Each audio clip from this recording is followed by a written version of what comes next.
Hello, my dear students. How are you all? I hope that you are happy, healthy, and fantastic. You are welcome to Symbolic Education. Symbolic Education में आपका स्वागत है. Dear students, आज की इस class में हम आपके 12th क्लास के इंग्लिश के बुक फ्लेमिंगो के चैप्टर नंबर 4 को स्टडी करने वाले हैं, जिसका नाम है द रैट ट्रैप, यानी कि एक चूहेदानी. तो जो आज की स्टोरी है, ये एक चूहेदानी से संबंधित है.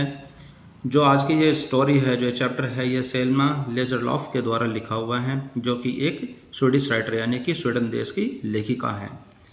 इनके बारे में भी यहाँ पर आपके सामने कुछ चीज़ें बताई गई हैं, यानी कि इनके जीवन के बारे में कुछ बातें बताई गई हैं, जैसे कि आपको लेखिका के बारे में जानने का कुछ मौका मिलता है. और साथ साथ इसमें उनकी कहानियों के बारे में भी जानने का मौका मिलता है कि उनकी कहानियों में क्या विशेष बात होती है. तो जो ये रेड ट्रैप है, यह एक ऐसी कहानी है जिसमें एक व्यक्ति चूहेदानी को बेचता है, रेड ट्रैप को बेचता है, और एक बार वो किसी के घर में जाकर के सुन लेता है और फिर वहाँ पर वो चोरी भी करता है. फिर वहाँ से वो चोरी करके बाहर निकलता है तो किसी लोहे के कारखाने में जाकर के वो छिप जाता है, जहाँ पर उस कारखाने का जो मालिक होता है वो उसको गलती से अपना कोई पुराना जान पहचान वाला समझ बैठता है, जिसको वो अपने घर ले जाता है. लेकिन दिन के उजाले में जब उसको पहचानता है कि हाँ, ये उसके जान पहचान वाला नहीं है, तो वो उसको उसके घर से निकालने की कोशिश करता है. फिर इस कहानी में क्या होता है और यह कहानी हमें क्या समझाना चाहती है, हमें क्या आशय बताना चाहती है, इस कहानी का क्या अर्थ है, तो उसके लिए हमें इस कहानी को बड़े अच्छे से सुनना होगा, समझना होगा और एक एक बात को ध्यान से समझना होगा, ताकि आप इस कहानी को अच्छे से समझ पाएँ. तो इसमें लिखा हुआ है कि सेल्मा लेजरलॉफ, यानी कि जो लेखिका, इनका नाम है सेल्मा लेजरलॉफ, जिनका जन्म 1858 में और जिनकी मृत्यु 1940 में हुई, वह स्वीडिश राइटर, जो कि एक स्वीडन लेखिका थी. ओके, यहाँ तक बात आपको समझ में आ गई. इसके बाद इसमें लिखा हुआ है होज स्टोरीज, जिनकी कहानियाँ हैव बीन ट्रांसलेटेड, यानी कि जिनकी कहानियों का अनुवाद किया गया है, इनटू मैनी लैंग्वेजेज, यानी कि जिनकी कहानियों को बहुत सारी भाषाओं में अनुवादित किया गया है. आगे इसमें बताया गया है कि a universal theme runs through all of them, यानी कि इनकी जितनी भी कहानियाँ हैं उसमें एक सार्वभौमिक तथ्य हमें ऐसा देखने को मिलता है. अ बिलीफ, जो कि एक विश्वास है. वो कैसा विश्वास है? दैट द एसेंशियल गुडनेस, यानी कि जो प्रारंभिक जो अच्छाई है, इन ए ह्यूमन बीइंग, एक मनुष्य में, यानी कि मनुष्य के अंदर जो प्रारंभिक जो अच्छाई है, कैन बी अवेकन्ड, उस अच्छाई को जगाया जा सकता है थ्रू अंडरस्टैंडिंग, समझ से, एंड लव, और प्रेम से. यानी कि इसमें आपको बताया गया है कि सेल्मा लेजरलॉफ एक स्वीडन लेखिका है और उनकी कहानी में खास बात यह है कि उनकी कहानी में एक विशेष बात हर कहानी में देखने को मिलती है, जो कि ये बताती है कि मनुष्य की जो प्रारंभिक जो अच्छाई है उसको समझ से और प्रेम से जगाया जा सकता है. आगे इसमें लिखा है कि this story is set amidst the mines of Sweden, यानी कि जो ये कहानी है ये स्वीडन की जो माइंस हैं, यानी कि जहाँ पर लोहे का कारखाना चलता है, उस कारखाने से संबंधित इस कहानी को लिखा हुआ है. रिच इन आयरन ओर, जो वे खदानें हैं जो कि लौह एस्क से परिपूर्ण है, यानी कि उसमें बहुत ज़्यादा मात्रा में लौह एस्क पदार्थ मिलता है. आगे इसमें बताया गया है कि which figure large in the history and legends of that country, जो कि उस देश के, यानी कि जो स्वीडन है, स्वीडन देश के इतिहास में जो सबसे बड़ी लीजेंड्स हैं और जो इतिहास बनाती हैं, यानी कि उसका इतिहास में सबसे ज़्यादा नाम है. और आगे इसमें लिखा है कि द स्टोरी इज टोल्ड, यानी कि जिस कहानी के बारे में हम पढ़ने वाले हैं, यानी कि द रेड ट्रैप, जो ये कहानी है, द स्टोरी इज टोल्ड, इस कहानी को सुनाया जाता है समवट, कहीं ना कहीं, in the manner of A fairy tale, यानी कि एक परियों के जैसी जो कहानी होती है, एक परी कथा के रूप में आपको सुनाया जाता है. तो आज के इस चैप्टर में हम देखते हैं कि इस कहानी में क्या होता है, वह कौन व्यक्ति है जो कि चूहेदानी बेचता है, और वह किस तरीके से चोरी करता है और चोरी वह क्यों करता है, और चोरी करने के बाद उसके जीवन में क्या परिवर्तन आता है. तो ये सब जानने के लिए हम इस चैप्टर को शुरू करते हैं.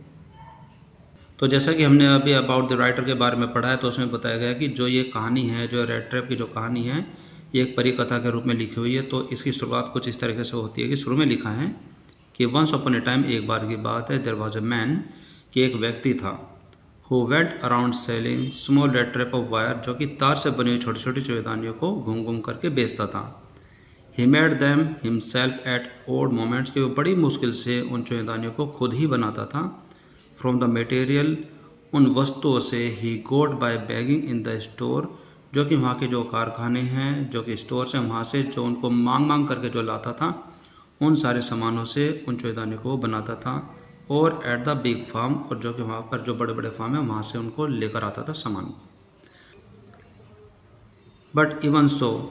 लेकिन फिर भी the business was not specially profitable, लेकिन फिर भी जो उसका काम था वो उसको ज़्यादा पैसे नहीं दे रहा था, उसमें उसको ज़्यादा फ़ायदा नहीं होता था। सो इसलिए he had to restore to both begging and pity theory to keep body and soul together.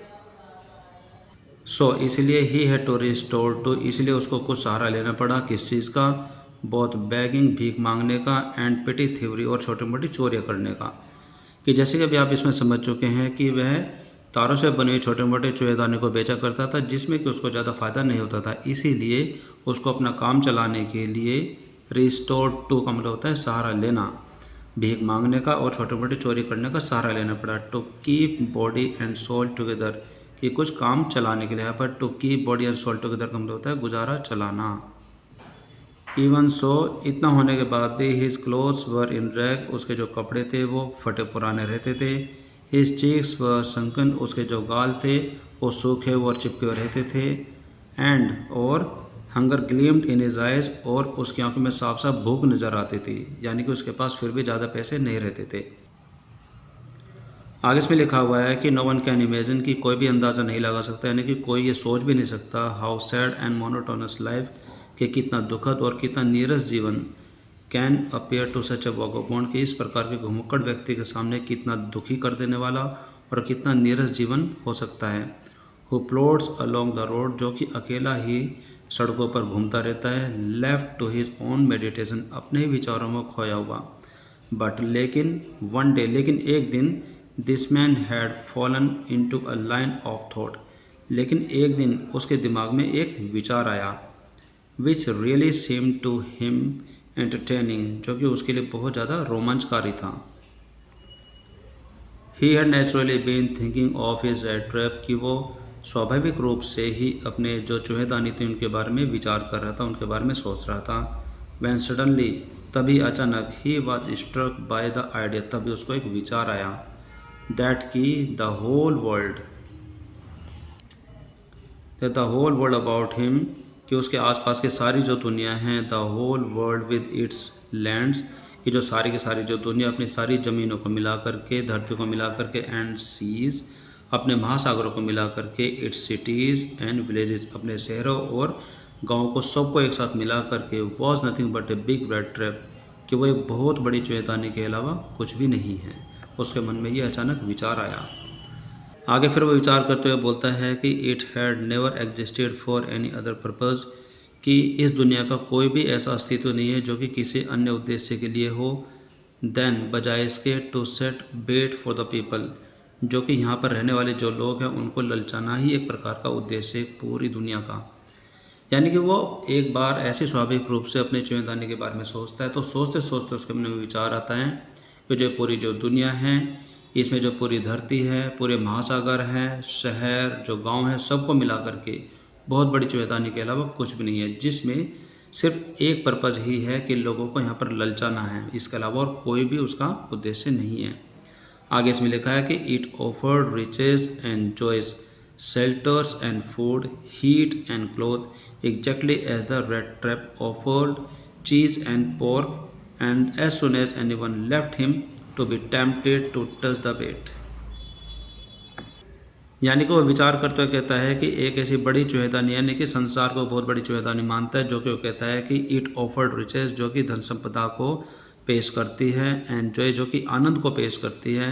Shelter शरण, एंड फूड खाना भोजन, गर्मी, एंड क्लॉथिंग और कपड़े, exactly as the rat traps, बिल्कुल ठीक एक चुहेदानी की तरह ही वो सारी चीज़ें ये आपके सामने रखता है। ऑफर्ड चीज़, जैसे कि चुहेदानी में एक चीज़ यानी कि एक पनीर का टुकड़ा रखा जाता है, एंड पोर्क और मांस का टुकड़ा रखा जाता है, एंड एज सुन एज, और जैसे ही animal left himself to be tempted, और जैसे ही उस लालच में आता है, टू टच द बेट, और वहाँ पर जो रखे हुए सारे जितने भी जो सामान हैं उनको छूता है, इट क्लोज्ड, ये बंद हो जाती है, ऑन हिम, उस व्यक्ति के ऊपर, एंड देन, और फिर everything came to the end, और फिर सब कुछ खत्म हो जाता है, यानी कि सब चीज़ का विनाश हो जाता है। यानी कि यहाँ पर जो ये व्यक्ति है, ये पूरे संसार को एक बहुत बड़ी चुहेदानी मानता है, जिसमें धन संपदा, आनंद, और जो शेल्टर यानी कि शरण है, भोजन है, सर्दी है, गर्मी है, और कपड़े हैं, ये सारी चीज़ें ये एक व्यक्ति को ऑफ़र करता है, यानी कि एक व्यक्ति के सामने रखता है। ठीक उसी तरीके से जैसे कि चूहेदानी के अंदर हम चीज़ और पोर्क का एक टुकड़ा रखते हैं, और जैसे ही कोई भी व्यक्ति उस लालच में आकर के उन चीज़ों को छूता है, यानी कि जो लालच से भरी जो चीज़ें उनको छूता है, यह उसी व्यक्ति के ऊपर बंद हो जाती है, यानी कि चूहेदानी बंद हो जाती है। और फिर and then everything came to an end, और फिर उसके बाद हर चीज़ का विनाश हो जाता है, सारी दुनिया समाप्त हो जाती है। आगे इसमें लिखा है कि the world had of course never been very kind to him, कि जो ये दुनिया है, जो ये संसार है, ये सचमुच उसके लिए कभी भी दयालु नहीं रहा। सो इसीलिए it gave him unwanted Joy, तो इसीलिए यह सोच करके उसको एक अजीब सा सुख मिलता था, to think ill of it, यानी कि संसार के बारे में बुरा सोच करके, इन दिस वे, इस प्रकार से। आगे इसमें बताया गया कि it became a cherished pass time of his, और यही सोचना उसके लिए एक मनचाहा मनोरंजन बन चुका था। ड्यूरिंग मैनी ड्रेरी प्लॉडिंग्स, यानी कि बहुत सारी नीरस यात्राओं के दौरान, जहाँ जहाँ पर भी वो गया, जितनी भी यात्राएं की, सारी सारी नीरस ही रही। To think of people he knew, उन लोगों के बारे में सोचना जिनको वो जानता है। Who had left themselves to be caught, जिन्होंने खुद को ही फंसने जैसी स्थिति में डाल दिया था, यानी कि वो खुद ही फंस गए थे। इन द डेंजरस स्नेयर, एक खतरनाक जाल में। एंड और ऑफ अदर्स, और उन व्यक्ति के बारे में भी सोचना, who are still circling around the bait, और उन लोगों के बारे में भी सोचना जो कि अभी फंसे नहीं बल्कि फंसने के इंतज़ार में उस लालच के चारों ओर चक्कर लगा रहे हैं। उन सभी के बारे में उसको सोचने से एक प्रकार का आनंद मिलता था। आगे इसमें बताया गया है कि वन डार्क इवनिंग, एक अंधेरी शाम को, as he was trudging along the road, कि जब वो सड़क पर पूरा थकावट की वजह से धीरे धीरे चल रहा था, he caught sight of a little grey cottage by the road side, कि अचानक ही उसकी नज़र सड़क के किनारे बने हुए एक छोटे से घर पर पड़ी जो कि ग्रे कलर का था। एंड और he knocked on the door, और उसने वहाँ पर जाकर दरवाजे को खटखटाया। To ask shelter for the night, एक रात वहाँ पर ठहरने के लिए पूछा भी। नोर ही वॉज रिफ्यूज्ड, और उसको मना भी नहीं किया गया। इंस्टीड ऑफ द सोर फेसेस, बहुत ही दुखी चेहरों के बजाय, विच ऑर्डिनरीली मेट हिम, सामान्यतः जो कि उसे मिला, द ओनर, यानी कि जो उस घर का मालिक था वो सामान्यतः तौर पर उसको मिला। Who was an old man, जो कि एक बूढ़ा व्यक्ति था, विदाउट वाइफ और चाइल्ड, न ही जिसकी पत्नी थी, न ही कोई बच्चा था। Was happy to get someone, और वह उसको देख करके बहुत ही खुश हुआ। To talk in his loneliness, यानी कि उसके अकेलेपन में, कि कोई व्यक्ति उसके पास आया है तो उसको देख करके वो बहुत खुश हुआ कि अकेलेपन में, कि वो किसी से बात कर सके। इमिडिएटली, और तत्काल he put the porridge pot on the fire, कि उसी समय उसने, जो घर का मालिक था, उसने दलिया बनाने का बर्तन चूल्हे पर रख दिया। एंड गेव हिम सपर, और उसको रात का भोजन भी कराया। देन, और उसके बाद, he capped off such a big slice from his tobacco roll, उसके बाद उसने अपने तंबाकू के बंडल में से इतना बड़ा हिस्सा काटा, दैट की it was enough both for the strangers pipe and his own, कि वो उस अजनबी व्यक्ति के लिए और उसके खुद के लिए काफ़ी मात्रा में था। फाइनली, और अंततः, he got out an old pack of cards, अंततः यानी कि सबसे आखिर में उसने पुराने कार्ड्स, यानी कि जो पुराने ताश की जो गड्डी है उसको निकाला। एंड प्लेड मोजलिस विद हिज गेस्ट, और अपने मेहमान के साथ मोजलिस गेम खेला। मोजलिस खेल खेला, एक ताश का एक गेम होता है जिसका नाम है मोजलिस। अंटिल बेड टाइम, जब तक कि वो सोने गए, यानी कि जब तक कि वो सोने गए वे दोनों मिलकर के मोजलिस का गेम खेल रहे थे। आगे इसमें लिखा है कि the old man was just as generous, कि जो बूढ़ा व्यक्ति था, यानी कि जिसके घर में वह रुका था, वॉज जस्ट एज जेनरस, कि वो उतना उदार था, विद हिज कॉन्फिडेंसेस, एज वह अपनी गुप्त बातों के लिए उतना ही उदार था जितना कि with his Paris and tobacco, कि जितना कि वो अपने दलिये और तंबाकू के लिए था, यानी कि वो बड़ी आसानी से अपनी बात उसको बता सकता था। आगे इसमें लिखा है, और आगे इसमें लिखा है कि the guest was informed at once, और तुरंत ही उस मेहमान को बताया गया, यानी कि बूढ़े व्यक्ति ने उस मेहमान को अपने मन की बातें बता दी। वो यह थी कि दैट की in his days of prosperity, कि उसके समृद्धि के दिनों में, यानी कि जब वो एक संपन्न व्यक्ति था, जब उसके पास पैसे थे, उन दिनों हिज होस्ट, जो उसका मेज़बान है, यानी कि उस घर का जो मालिक है, जो वो बूढ़ा खुद वो व्यक्ति है, हैड बीन अ क्रॉफ्टर, कि एक हिस्सेदार रहा है, एट रामसो आयरन वर्क, कि रामसो आयरन वर्क में वह हिस्सेदार था and had worked on the land, और उस जगह पर उसने कार्य भी किया था। नाउ दैट, और अब he was no longer able to do day labour, कि वो इतना योग्य नहीं रहा कि वो दिन की मजदूरी कर सके, यानी कि वो दिन की मजदूरी करने के योग्य नहीं है, नहीं कर पाता है। It was his cow we supported him, कि उसके पास सिर्फ एक गाय है जो कि उसको सपोर्ट करती है, जो कि उसका सहारा है। यस, जी हाँ, that bossy was extra ordinary, कि हाँ जो वो गाय थे वो बिल्कुल ही असाधारण गाय थी। शी कुड गिव मिल्क, कि वो उसको दूध दे सकती थी, फॉर द क्रीमरी एवरीडे, हर रोज़ डेयरी के लिए। एंड लास्ट मंथ, और पिछले महीने, he had received all of 30 kroner in his payment, और उसने पिछले महीने अपने पेमेंट के रूप में पूरे 30 क्रोनर को प्राप्त किया, यानी कि 30 क्रोनर उसको मिले थे।